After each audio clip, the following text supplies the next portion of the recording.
in the prophetic saying, "None of you truly believe until he loves for his brother what he loves for himself."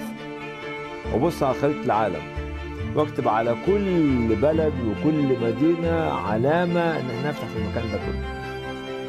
I think Dr. Hany is one of the great philanthropists, one of the great humanitarians of our current times. Dr. Hany El Banna, for services to Islamic relief. Hany El Banna. Bismillah ar-Rahman ar-Rahim, dear viewers, welcome to a new episode of Conversations with Dr. Hany El Banna, one of the most important figures in charitable and humanitarian work. We talk about the contents of the forum, Global Dimensions of Humanitarian Work, and we also talk about his views, suggestions, and advice for humanitarian workers. Dr. Hany, welcome. يا أهلا وسهلا منورين إن شاء الله. الله يبارك فيك, منورين بيك إن شاء الله. Today's episode is devoted to commenting on Professor As'ad Taha's lecture, which deals with the media issue in humanitarian institutions. And the first question that arises in this regard is, what is the importance of the media for humanitarian work in general? Media is one of the most important soft power in any social work, political work, economical work, for a country or for institution, for a government, for community, for everybody. Soft powers of any country, the two most important ones of them is humanitarian organization and the media as well. Because media can reach areas where nobody else can reach. Same like humanitarian work or humanitarian organization can reach areas where other organizations or other institutions or other individuals cannot reach. So really media is crucial in any humanitarian work, but you have to understand the dimension of the media as an industry, not just photographs, videos, and voiceover and recording only. It is beyond that. It's an industry which actually support humanitarian work, supports social work, support political work, support economical work, support even military and security work as well. Mm-hmm. In his lecture, Mr. As'ad Taha talked about an important factor for the sustainability of charitable and humanitarian work, which is the trust factor. How can media contribute to building trust between humanitarian institutions and donors, partner organizations, and governments, etc.? Trust is a very important element as a bridge between the community, between the donors, and the charity organization. Mm-hmm. And media can play a very important role in building such trust. Mm-hmm. If media will become, we'll be talking about the truth, mm-hmm. will be fair, will show transparency of the organization, will talk about the achievement as well as the failures of the organization. Mm-hmm. So media could be a double-edged sword, where it could be destructive by deceiving the community, deceiving the public, by putting false information on the table, or by becoming very honest, credible, and putting the right information on the table. I give you, I don't have to give you an example with this building the trust. We have a company dealing with recycling of clothes. And this company, because it says what it believes in and what it delivers, customers from Africa, from Asia, are waiting for months to buy or wait for the shipment from this company, because it builds a very important bridge between the customers and the company, which is the trust. Whenever they open the container, they found the categories which been mentioned in the email exactly there inside the container. And this is honesty, and this is talking about the truth to the public. So that's why public are waiting for months to wait for the shipment, and they don't buy from any other company. That's why media, if it talks about, if it builds the trust, it has to be very credible, it has to be very transparent, and it has to say the truth. Mhm, mhm. Mr. Asad Taha, talking about media in humanitarian organizations, said that media is still considered as luxury by some humanitarian organizations. Through your experience, Dr. Hany, what is the reality of media work in humanitarian institutions? Is it a professional work done by professionals, or is it still primitive and luxury, as Mr. Asad said? I think some of the heads of the organization do not invest in employing the right people. Mhm, They just get photographers, they get cameramen or camera women to mhm, employ them to take some photographs and make some films. mhm, But they do not employ the proper qualified professional media personality who can look beyond the photograph, who can look beyond the image, who can look beyond the video as well, to send a message to the public, whether this message is a positive or negative. This is a problem with the mentality of some of the senior directors or managers of this organization. Even when you get those young officers or young cameramen or young photographers, they don't invest in them. mhm, They keep them for a long period of time without training, without guidance. So they will do the same thing again, or they will leave.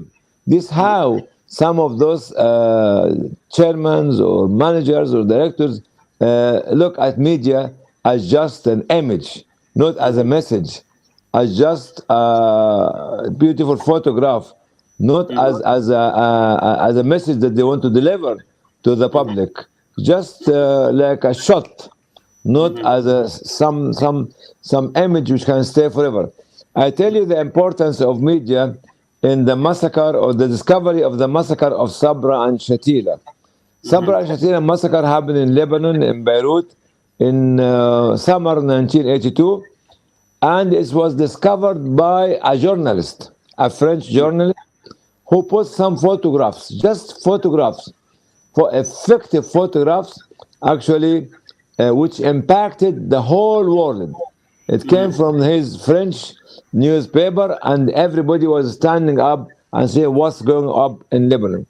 Another image is the image of the young boy, young child in some part of Africa, when he was restless, sitting down, tired, and vulture, and this very big bird is approaching this child to eat it, because it looks at it as something that he can take and can eat.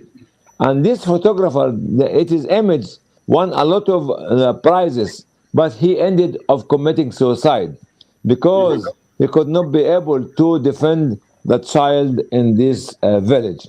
See, this is the power of media, which discovered the massacre of Sabra and Shatila on one side, and actually led to the discovery of the famine in certain parts of Africa. I can't remember the country, and unfortunately, the genius photographer committed suicide because he could not be able to take the responsibility of just showing the image of this dying child could be eaten by this big bird. mhm, mhm. In the beginning of your comment, you mentioned the training, media training. Yes. And Mr. Asad referred also to the issue of media training.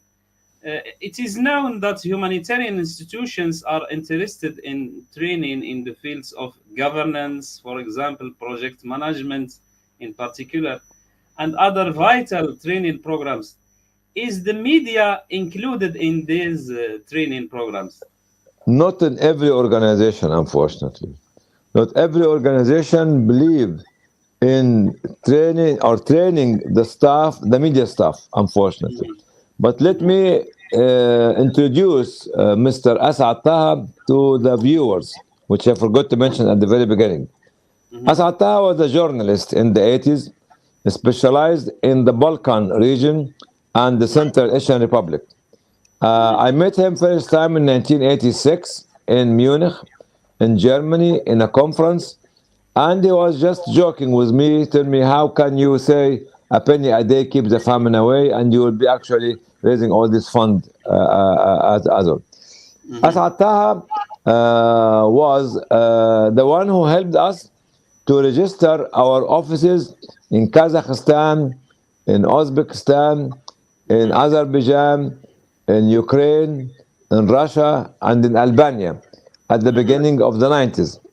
Asad Taha was representative of NBC television in Sarajevo, in Bosnia, from 1992 till 1995-1996.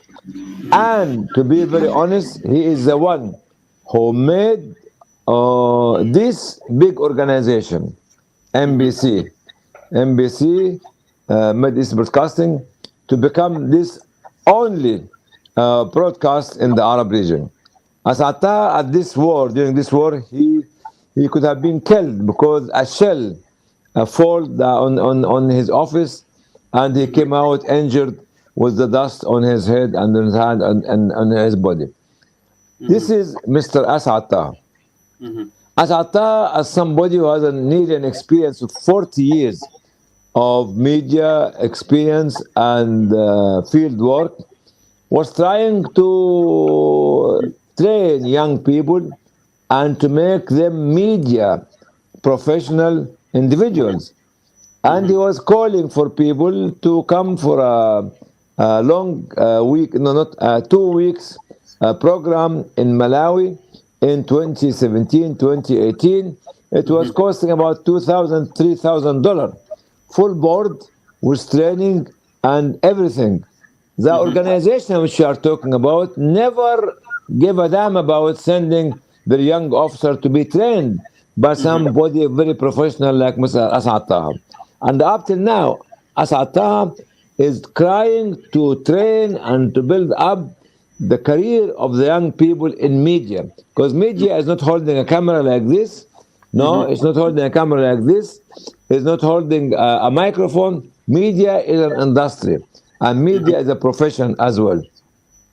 During 2001, I'll tell you the cost. He wanted about $2,500 for 2 weeks. When we decided to confront the media in Islamic Relief in 2001 and to stand up to defend Islamic Relief and to defend the Muslim community in Europe, we decided to go to be trained for 1 day. For 1 day, the 5 of us paid £5,000 for a day. And £1,000 for each one of us. You can imagine if those people who organized this training program, who are English or English or British, were organizing the training program of Asad Taha, you could have charged people 20,000, 30,000 pounds, and our organization will pay. Because you know why? Because they have blue eyes, they have blonde hair, they are actually not Arabs, not Muslim. This has an inferiority complex. And I witnessed this between the two experiences. The experience in London, which cost us £5,000 for 1 day, and the experience of Asad Taha, which was trying to train one individual for 2 weeks in intensive training, full board, actually with about $2,500. And I hope that whoever is listening to me today can ask us on how to contact Mr. Asad Taha to make this program to train the young people. Inshallah, inshallah. Mr. Asad Taha spoke also about the need to pay attention to the new media. Yes. And it is known that this new media has begun to attract the attention of humanitarian institutions, including the United Nations organizations. Allow me, Dr. Hany, to show a tape about the Kuwaiti YouTuber Abu Fulla, and you can comment after that about this kind of promotion of humanitarian projects. Abu Falla is an Arabic YouTuber with over 23 million subscribers on his channel. Yesterday he managed successfully to raise over $11 million for a big charity under the name Let Us Make Their Winter Warmer. He locked himself in a glass cube that is only 5 by 5 meters continuously for 11 days while he was still live streaming and trying to collect the donations.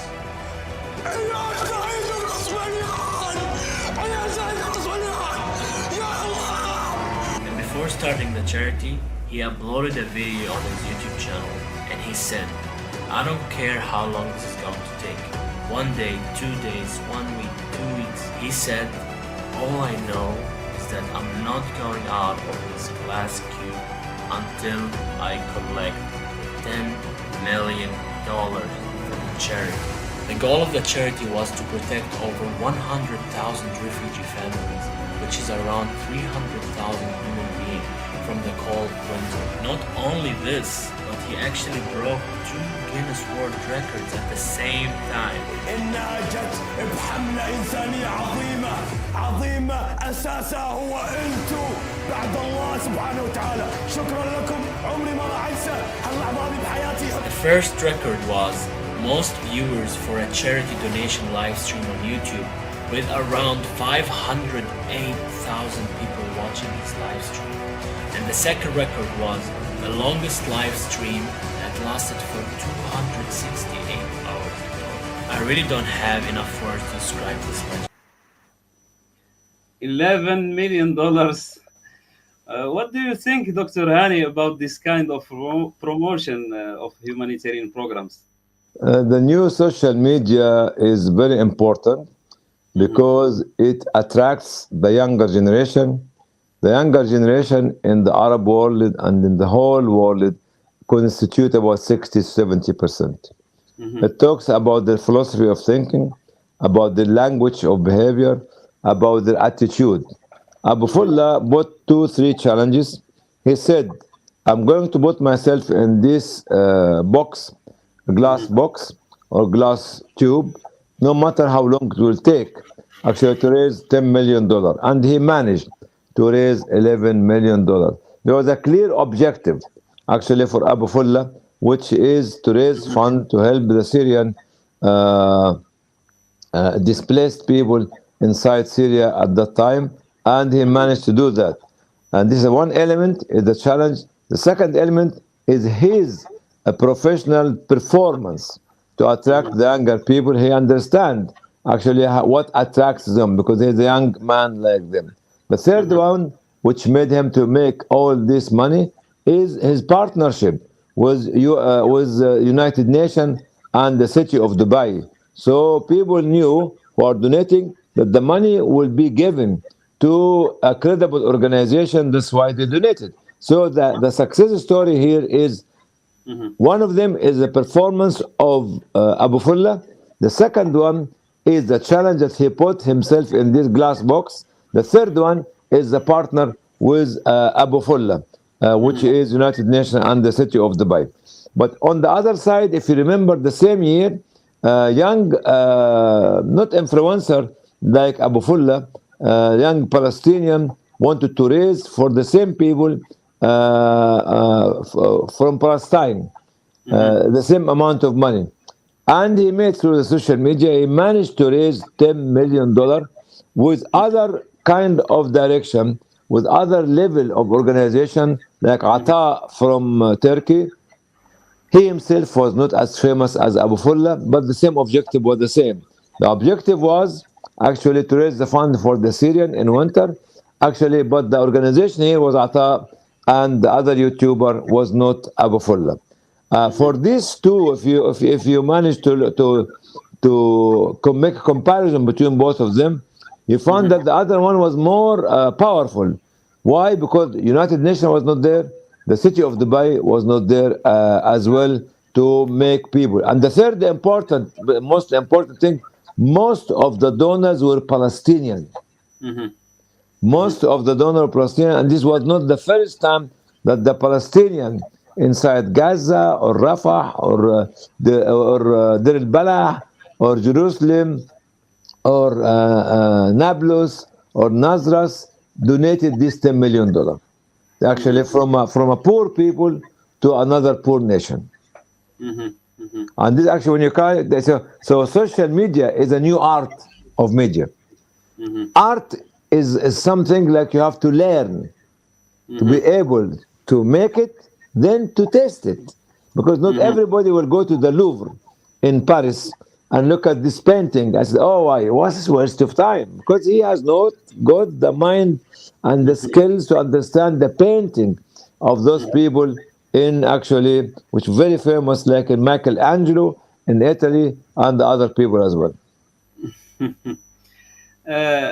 We'll talk about the art in this episode, inshallah. As'ad Taha spoke in a very important sign about the importance of writing the biographies of humanitarian. You are actually opening up a Pandora box. This is my appeal to many organizations for years, to record the history before the people who started this organization will die. Let me give you one or two examples. Most of the Arab/Muslim International Humanitarian Organization did not write the history yet. Most. I'm not talking about all, especially the big ones which have the resources and they can do it. Unfortunately, they did not do it. They do not value it. And I was approached by somebody from a big organization, and they told me, "We want you to write the history of our organization." I said, "Okay, fine." Writing a history is a very tedious problem. It needs money, it needs resources, it needs time. Because I told him, how many offices your organization have? Say about 30 offices or 25 offices. I told him the history that I need to observe, or to manage the process of capturing the data, of writing it, has to be written by the people in each country. Like how this organization started its office in Morocco, in Algeria, in Tunisia, in Libya, in Egypt, in UK, in USA, in Canada, in Australia, and. This is not me who's going to write it. Because if I'm going to write it, as you think I am, it will be my own view.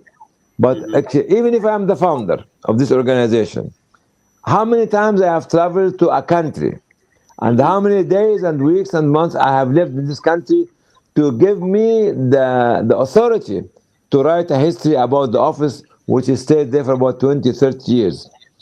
He told me how much this will cost. I told them, if you have 30 countries or 25 countries, the organization is as old as 30 years old. You talk about millions. I said, what? Millions? I said, yes. Because first of all, you have to set up the standard and the parameters of writing this history. Like actually, the history could be written according to the same criteria in all the countries. Then we collect the data, then we organize the data, then we publish the data. And this will take at least 3 to 5 years. And I want from you at least, actually, $3 million to start with. I said, what? $3 million? Why? We can give you 100 to 100,000. I said, you are not writing history. You're asking me to go to the library and to write something through my own opinion. Well, this is wrong. Wrong. Those people did not understand the value of collecting the raw material, the data. You see, if you go to an area that actually you started working in, like in Africa and other places, what information there is like gold or sand gold. You need somebody to capture it and bring it back to your headquarters. Then you need to put all together to refine it and make it gold. To purify it, make it gold, then to present it to the public as necklace, as rings, as bracelet, as belt, and because all the information in this area, in these offices, are like gold, like diamond, like pearl, and all this sort of thing. And it's not just something somebody sitting in a dark room and writing. And actually, they did not finish, or they stopped the discussion with me. And up till now, even I'm still, some of the members of this organization talking to me said, yes, the $3 million is too much. I said, what do you mean? You make a media campaign for Ramadan. You make a media campaign for Qurbani. You make a media campaign for Afghanistan or for Pakistan flood. It costs you millions.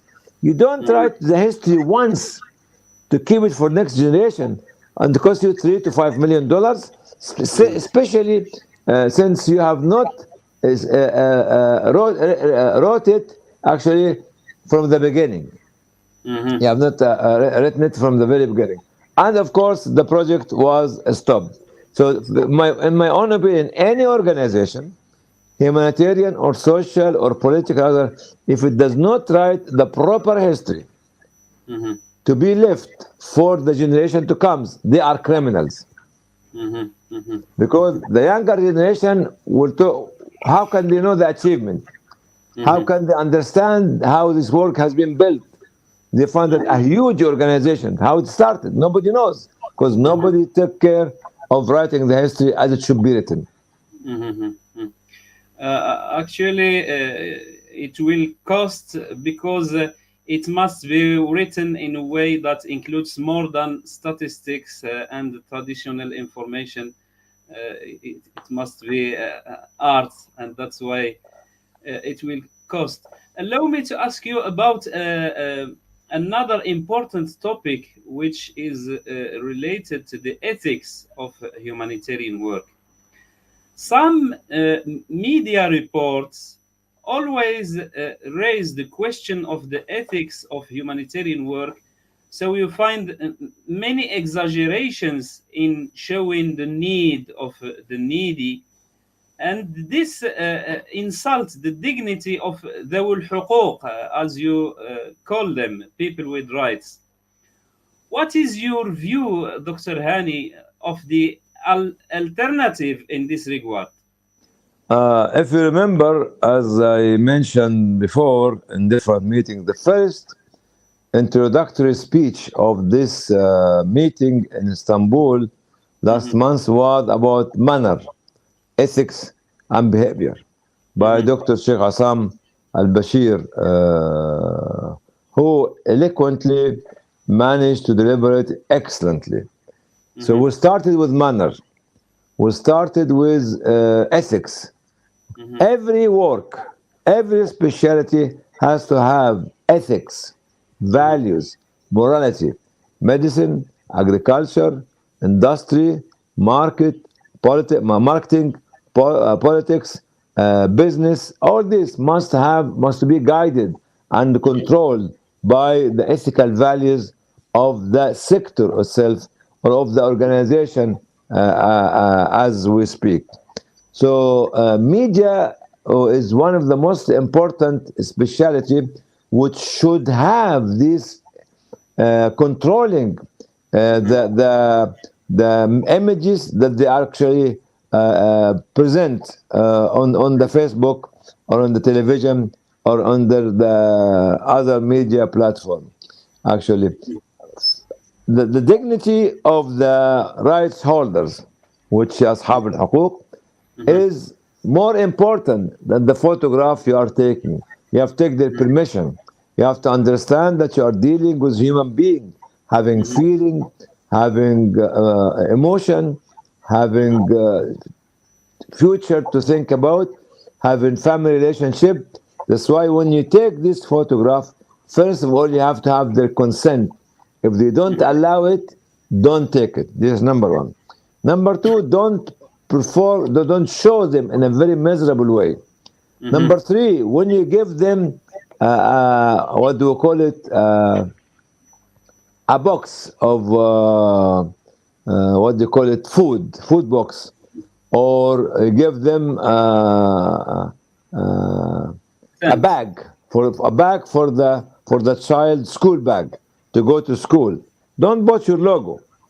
Don't put your logo, because if you put your logo on the school bag for the child, whenever he goes to the school, all the other children will be laughing at him and calling him names because he is receiving this for school bag from a charity organization. And I believe strongly that actually some of those children refused to carry these school bags, which cost 50 or 40 or 30 or $60, and they throw it away because they don't want to be seen in front of the school or their colleagues or the neighbors that they are taking a charity from you. This is where we talk about the dignity of the individuals.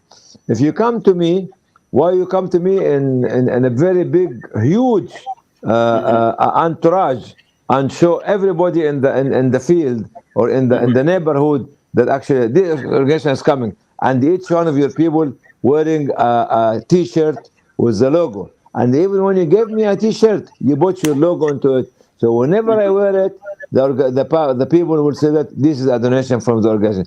Here we have to measure the feeling of the children, the women, and the families who are receiving this donation from you, and why you should keep sticking this logo all the time at the boxes or at the school bags or at other things.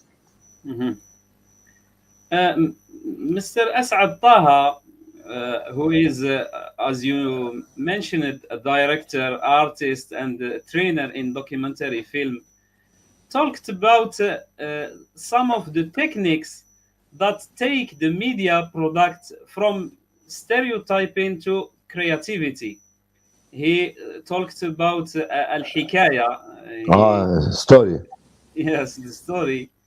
Let's watch this ad from the Water Project, which will explain what Mr. As'ad means.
Your comment, Dr. Hany.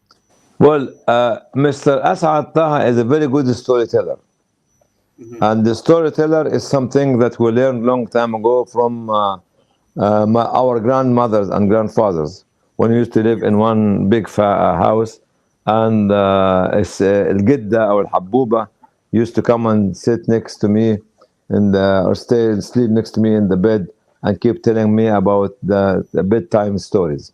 It's very, very important for a child, very important for an old man, very important for a grown-up man, and very important actually for young people who are at this age of 20 and 30 and others. So the storyteller or the hakawati is very important dimension, but it's very old in the history of, if you call the storyteller, which come to the villages actually and showing the images of the history in this black box camera. Actually, you know that this happened in your villages in Morocco or in Cairo, so not in Cairo, in Egypt or in Africa, hundreds of years ago. Which actually, what we have seen in this short video is what we take for granted in Europe and America and our countries is impossible to be taken for granted in Africa. What we go to the toilet or to the kitchen to open the tap and to get the clean drinking water, a woman in Tanzania, in Mozambique, in Mauritania, in Mali, in Senegal, in Chad, in Central African Republic, in Congo, and the Democratic Republic of Congo, will take miles and miles and miles to capture or to collect dirty water. I saw it with in Arabic said with رأيتها بأم عيني, and in the English Arabic is the mother of my eyes, which does not make any sense. I saw it with my own eyes when I was in Tanzania, that actually the young woman actually carrying 10 liters of of water, a jug of 10 liters of water on her head, dirty water, and walking back for miles to where she came from. I saw it also in Kashmir in 1997, 1998, when we visited the villages on the top of the mountains, and we found that the young girls are not going to school because her duty is to help the mother at home and to get the water from the valley. So she used to go down from the top of the mountain to the valley to collect 5 liters of water on her head and climb again, and 5-6 times a day. It's about talk about 5-6 hours. There's no time for schooling. That's why we started the water reservoir project on the top of the mountain. This is very, very, very clear in this area of the world. That's why this was the message given to the people who might think that water is something we go anywhere and ask for it and is there available for us. And that's why it was very powerful, it was very effective, and it should have raised millions and millions and millions of pounds. Allow me, doctor, to show some followers' comments on your page. Islam Asma said, good luck. Arabs Kenga following all the way from Malawi.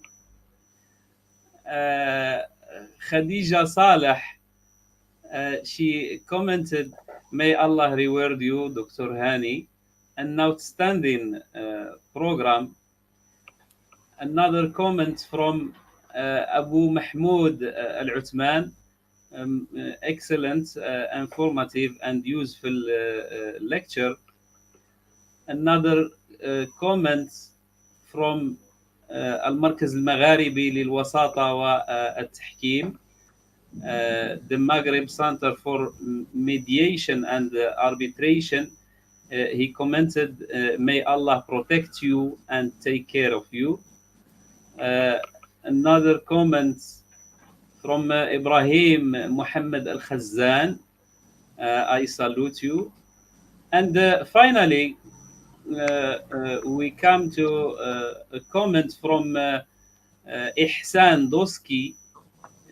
He says, there are a number of individual initiatives, but these creative individuals do not want to join associations. how can we convince them that teamwork is better? Okay, thank you very much. Initiatives are there everywhere, everywhere. Whether you are in Africa, in a very underdeveloped countries, or in the United States, in a very developed country. They are there. Because human being is human being, and the ability to be innovative is there. So innovation is something that you can't stop. Actually, children in the street could be innovative, women at home could be innovative, and young people in school can be innovative. So this is something we have to realize and we have to accept. All of us have got source of innovation or innovation inside ourselves. It's up to us as leader of the community to discover this innovative methodology inside each child. And each child has been born talented, but you have to discover the talent that this child or this child has, and you have to look after their talent. This is actually at the beginning. If we found some young people are making pioneering initiatives, we have to build the bridges between us and them. We have to communicate. We have to talk to them. And we don't have to scare them, because some of them will think that because you are a very big organization, you are coming to take their initiatives, you are coming to buy their initiatives and sideline them and ignore them and maybe giving them a small salary for this or a small token of appreciation for this. No. I have to, first of all, as you mentioned earlier, to build the trust between you and them. Once you build the trust between you and them, and they will start to listen to you, they start to come to you and to explain to you that actually their initiatives and how they made it very, very successful and how it becomes very impactful. The initiatives of Abu Fulla is an initiative. It's not a project. It's just he said, I'm going to sit in this glass box for as long as it takes me to raise 10 million pounds, $10 million. And he did it. And raised about $11 million in about 11 days inside the box. This kind of initiatives, if you go to Abu Fulla now, when he has 23 million followers, tell him, come and work for me, he will never work for you. Because he himself, by himself, became an organization or an institution. But the least you can do is to build this bridge of trust between you and Abu Fulla and make Abu Fulla to be your partner as an individual. Okay. Some of the other young people could be able to look at it differently. Say, okay, fine, let me be a part of a bigger organization, but let me have a say on my project. What do you mean have a say? If you want to attack somebody like Abu Fulla and bring him to your organization, he is not looking for money, because he is making a lot of money from his 23 million followers. But he is looking for a status. He's looking for a space. And give him the space. Give him the facilities. Give him the resources to enable him to grow up more and more and more and more. Otherwise, why should he come to you? If you tell him, I give you this amount of money every month, he will not come to you. Because he is not looking at the money. Because he can make the money every day from his own YouTube. This is the second thing. So the people who are thinking to join this big organization has to be given the space, has to be given the freedom, has to be given the power to be empowered to run their own initiatives, not to just be a part of a program that actually you are having and you treat them like any other employee. This is point number 2 if they want to come. I gave you an example of another very simple initiative which happened in Mosul. In Mosul, you know Daesh, what Daesh has done to Mosul about 15 years ago or less than that. And I mentioned before that may Allah curse Daesh, curse the people who created Daesh, curse the people who supported Daesh, curse the people who let Daesh to come to Mosul, unfortunately. And this is how can actually look at it. When the Daesh people who have nothing to do with Islam and Muslim, who have no relationship with those kind of individuals who have no relationship with us or no relationship with Islam, They destroyed everything, especially all the historical places, including the mosque of Nabi Yunus alayhi salam. The mosque of Nabi Yunus, I visited Mosul and myself in Iraq, and I saw how they destroyed the mosque of Nabi Yunus and how they excavated a lot of graves in the old Mosul, unfortunately. After what Daesh did in Mosul, you know that the old city of Mosul is very historical and the roads are very narrow, and it was filled by stones and rubble and all these sort of things. And some of the big organizations calculated the estimation of clearing this very small road in hundreds of thousands of pounds at that time. You know, some young man like yourself or younger than yourself, his name was Dhannoon. Dhannoon اللي هو سيدنا يونس. Dhannoon الذهب مقدما ربه. His name was Dhannoon because he was from Mosul. You know what he has done? He hired what we call it dumper. Dumper is like the tuk-tuk. You know the tuk-tuk in Egypt? Yeah. But it's smaller. It has a driver with motorcycle with a small box at the back. And he used to give the driver $2-3 every day to clear up the rubble because it can go through these narrow roads. And instead of costing the city or the country hundreds of thousands of dollars, his project, when he cleared the rubbles from 10 areas, actually it was $30,000. And he was awarded one of the prizes from Sheikh Mohammed bin Rashid Al Maktoum, the Sheikh of Dubai, for his pioneering. Somebody like Dhannoon, if you want to bring him to your organization, you have to give him a space because he has the brain. And if you have the brain, you have to get the space and the facilities to enable you to think and to enable you to produce more ideas and more initiatives as well. Well, thank you very much, Dr. Hany, and many thanks to our dear followers. Next week is full of very important topics that you will find on Dr. Hany's page. We will meet you at the end of the week to comment on them. And Assalamu alaikum wa rahmatullahi. And before we go, okay. Can I just make a final comment which made by As'ad Taha? Don't ever send somebody who is not interested in media to be trained in a workshop training people from media. Don't ever send those people. They will never learn. Not because he or she is an officer. She might have come to your organization because they want a job. Those kind of people will never learn because they came to your organization just for a job, to earn some money, but not to be a professional media individuals.